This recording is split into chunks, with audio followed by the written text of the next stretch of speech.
Hello everyone, I am Pooja Arora and today I am going to teach you the fourth poem of your book Flamingo in class 12th, which is A Thing of Beauty.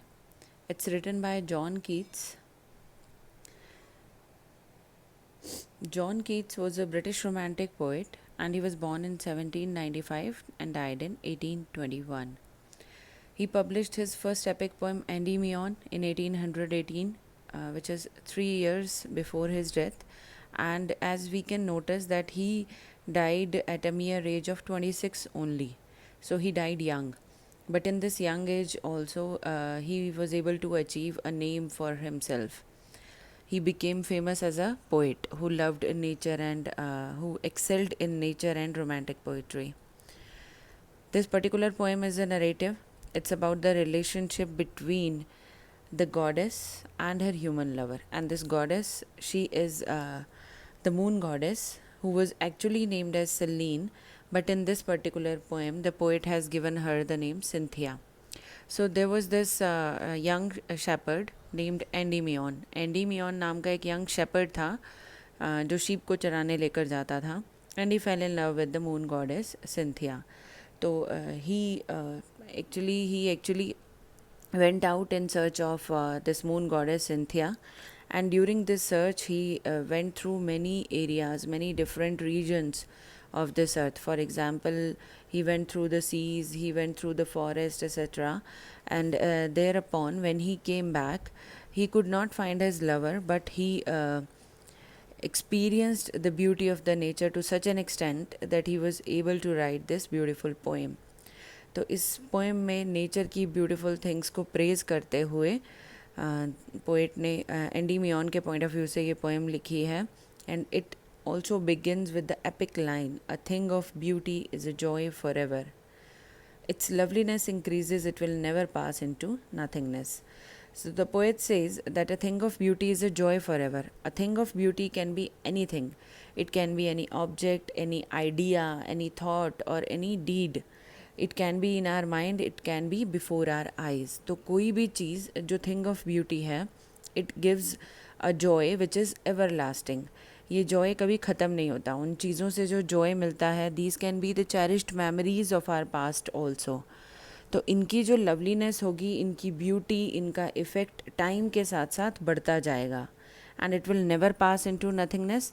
ऐसा कभी भी नहीं होगा कि उनकी beauty कभी fade हो, कभी वो नथिंग के इक्वल हो. उनकी ब्यूटी जब तक हम जिंदा हैं तब तक हम इन चीज़ों की ब्यूटी को प्रेज करते रहेंगे. And with the passage of time there beauty goes on increasing. This can happen with our past memories.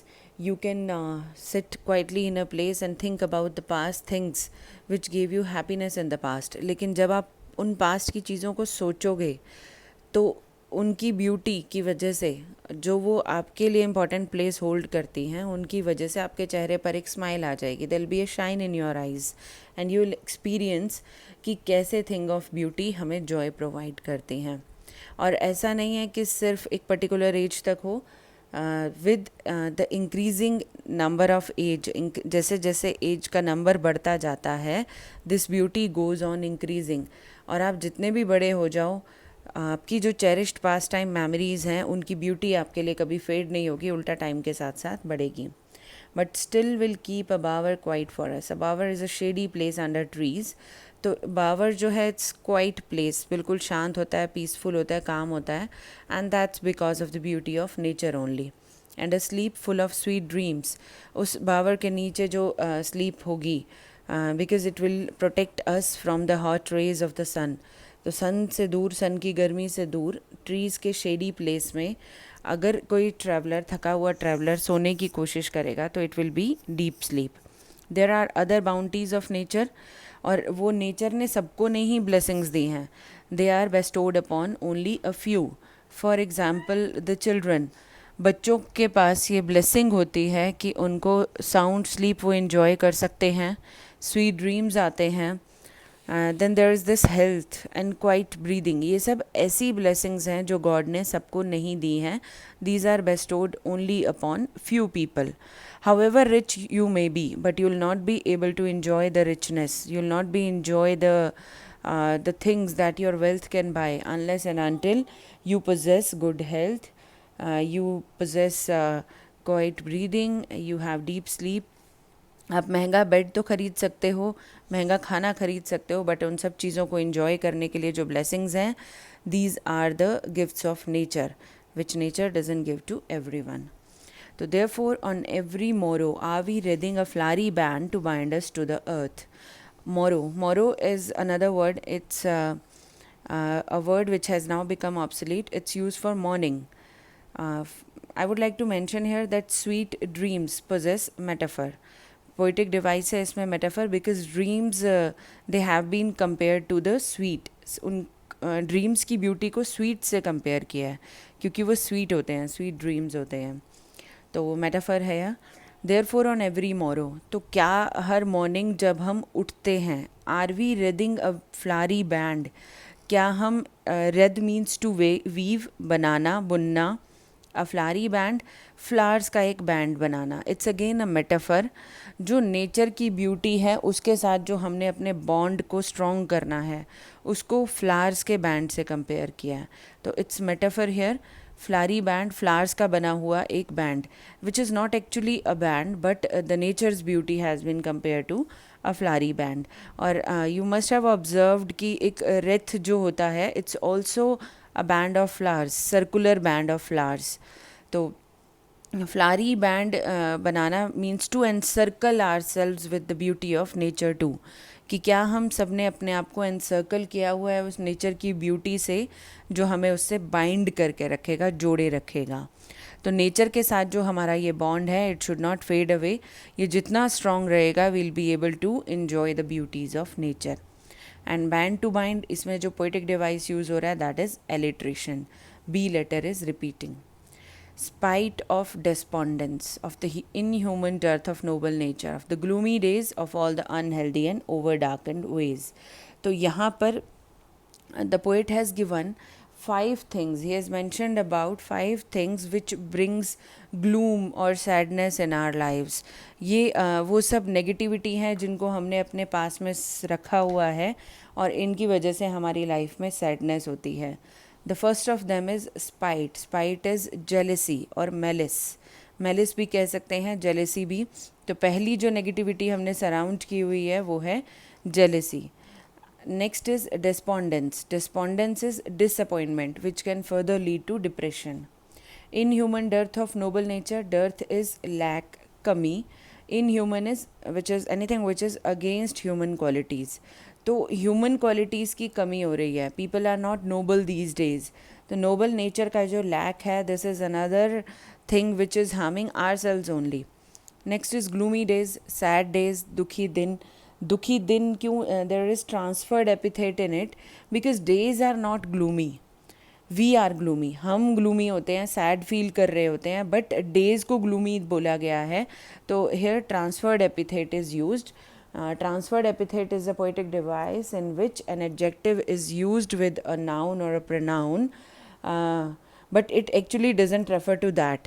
उसका लिंक किसी और नाउन या प्रोनाउन से होता है बट उसे किसी डिफरेंट नाउन या प्रोनाउन के साथ यूज़ कर दिया जाता है which is a part of another one. तो उसके पार्ट के साथ रेफ़र कर दिया जाता है. Now days are not gloomy, we feel gloomy, we are sad, but gloomy days बोला है तो transferred epithet is here. Of all the unhealthy and over darkened ways. Similarly इसमें भी transferred epithet है, gloomy days में भी, unhealthy and over darkened ways में भी. Because the ways, they are not unhealthy, they are not over darkened. These are our feelings. हमारे emotions होते हैं, हम ऐसा फील कर रहे होते हैं जिसकी वजह से ये वेज़, ये रास्ते, हमारी ज़िंदगी का रास्ता हमें कभी अनहेल्दी या ओवर डार्कन लगता है. तो if we are experiencing these negative things in our life तो उसकी जो रिस्पॉन्सिबिलिटी है वो भी कहीं ना कहीं हमारी अपनी होती है.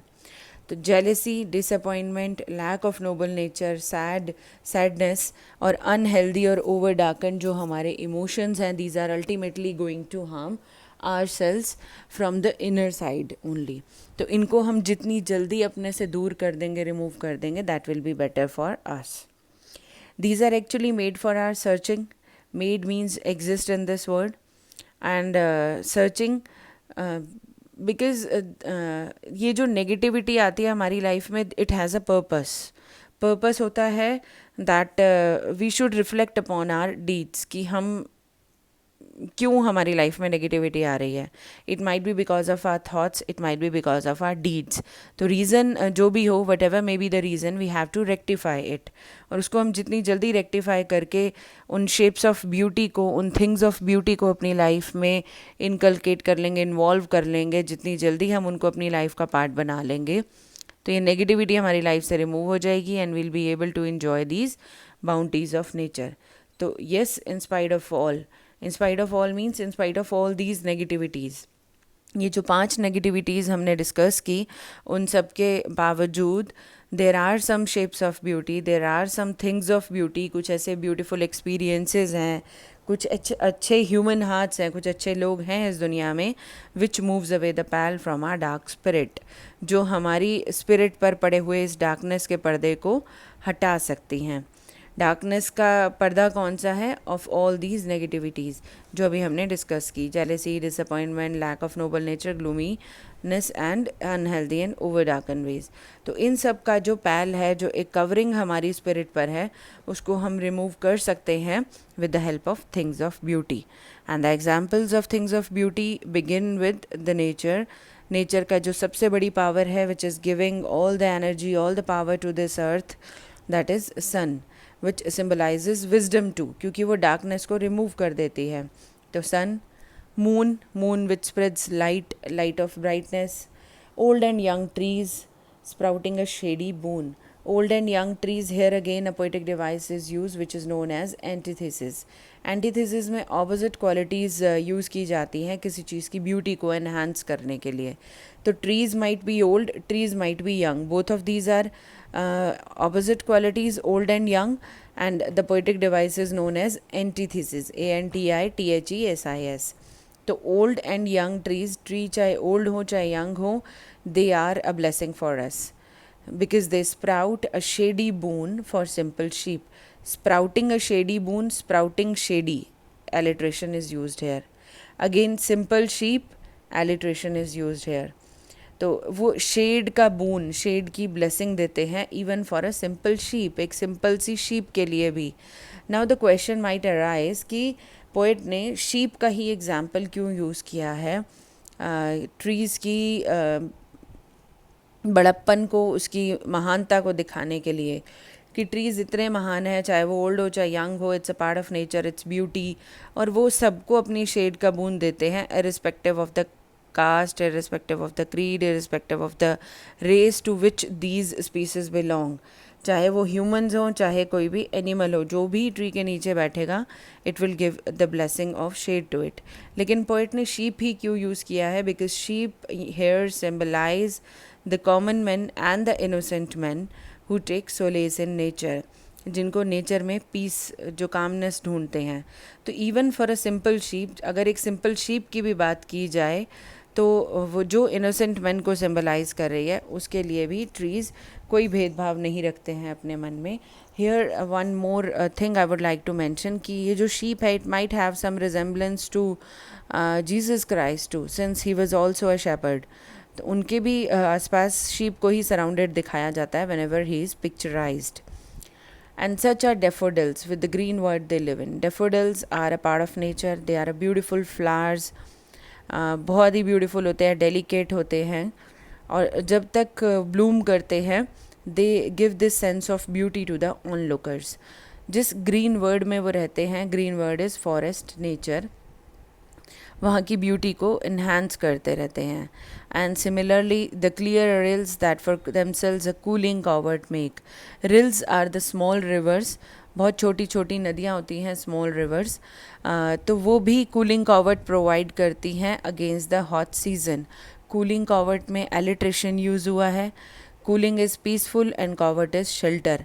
तो कूलनेस का शेल्टर प्रोवाइड करती हैं to the tired travellers against the hot season. गर्मी के मौसम में जब गर्म हवा चल रही होती है, धूप होती है, but if you try to sit around a river, चाहे वो कितनी ही छोटी क्यों ना हो, तो उसके पानी की ठंडक की वजह से, कूलनेस की वजह से, जो आसपास की एयर होती है दैट आल्सो कूल्स डाउन, तो वो भी बहुत ठंडी हो जाती है. तो चाहे वो ट्रीज़ हैं, चाहे क्लियर रिल्स हैं, बिना किसी डिस्क्रिमिनेशन के अपने पास आने वालों को कूलनेस की ब्लेसिंग देती हैं. The mid-forest brake, rich with a sprinkling of fair musk rose bloom. Mid-forest brake, forest के बीच में break लेना. Break is a pause. It might refer to a river in the middle of the forest also. So it's made rich with the sprinkling of fair musk rose bloom. Musk roses are another kind of beauty of nature. They are wildflowers, which might also refer to white lily, जो thorns के बीच में grow करती है. Roses की quality है that they Bloom among the thorns. तो जो Musk roses हैं वो थॉर्न्स के बीच में भी ब्लूम करके इतने ब्यूटीफुल होते हैं that they give this sense of beauty to the tired travellers who have stopped in between their journey in a forest. तो फॉरेस्ट के बीच का जो ब्रेक है टायर्ड ट्रेवलर्स के लिए, वो भी उसमें भी एक शाइन आ जाती है due to these musk roses. And such too is the grandeur of the dooms. Grandeur is glamour, beauty, grandness. Dooms may refer to the past, destroyed building, ruins, architectural sepulchures. Anything that possessed beauty in the past. लेकिन आज वो dooms हैं, आज वो रून्स में है, ख़राब हो चुका है, बर्बाद हो चुका है. Everything is destroyed. तो जो चीज़ आज डिस्ट्रॉयड है वो कल ब्यूटीफुल थी, और मे बी जो चीज़ आज ब्यूटीफुल है वो कल डिस्ट्रॉयड हो जाएगी. That would be in ruins. तो लेकिन उसकी ब्यूटी तब भी ख़त्म नहीं होगी. That would hold beauty at that time too. जब वो डिस्ट्रॉयड होगी तब भी उसकी ब्यूटी कम नहीं होगी, तब भी वो उतनी ही ब्यूटीफुल होंगी वो चीज़ें कि वो देखने वालों को ब्यूटी प्रोवाइड करती रहेंगी in the future too. That might be the reason कि जो आर्किटेक्चरल साइट्स हैं उनको प्रिजर्व करके रखा हुआ है, चाहे वो कितनी भी डिस्ट्रॉयड क्यों ना हो रही हों. तो we'll now discuss about the things which the poet has mentioned, which are examples of shapes of beauty. He began with the sun. Second is moon. Third is old and young trees. Fourth one is daffodil. Fifth one is clear rills, small rivers. And the sixth one is musk roses. Similarly, the seventh one is dooms. तो 7 things के basically example लिए हैं poet ने to elaborate about the things of beauty. जिनकी beauty time के साथ साथ fade away नहीं हो रही है, उल्टा टाइम के साथ बढ़ रही है. So such is the grandeur of the dooms that we have imagined for our mighty dead. Mighty is powerful. Dead might refer to our forefathers who have died. So this refers to the powerful martyrs who died for a noble cause in the past. For example, this might refer to the emperors, brave emperors who brought about a change in the history of the mankind. या फिर कोई और warriors हो सकते हैं, emperors हो सकते हैं.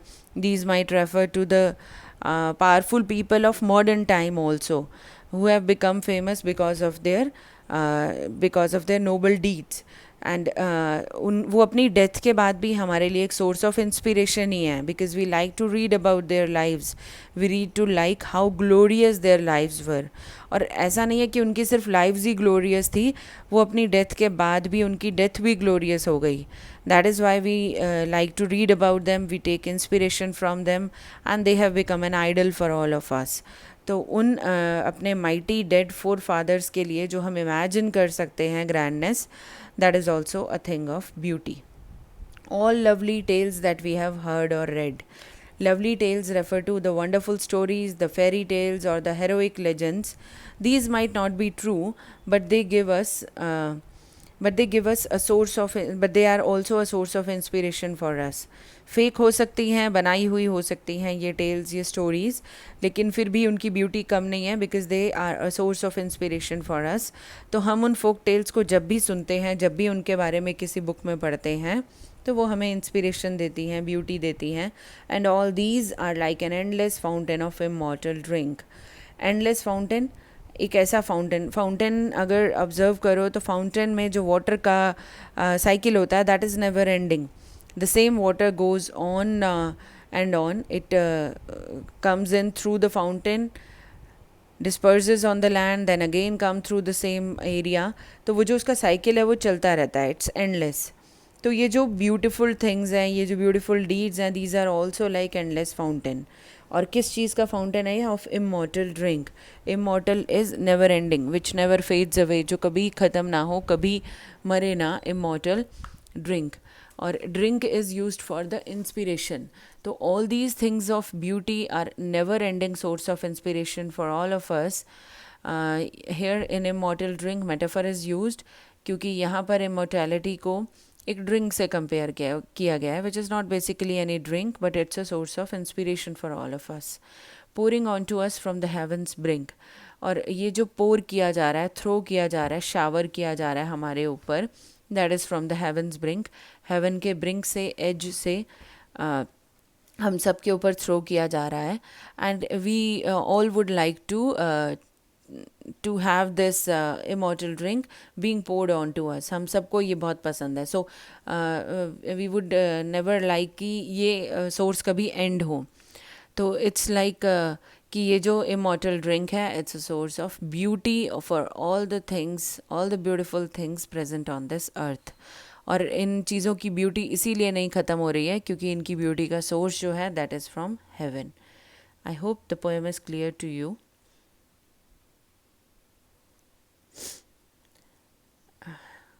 Thank you. Have a nice day.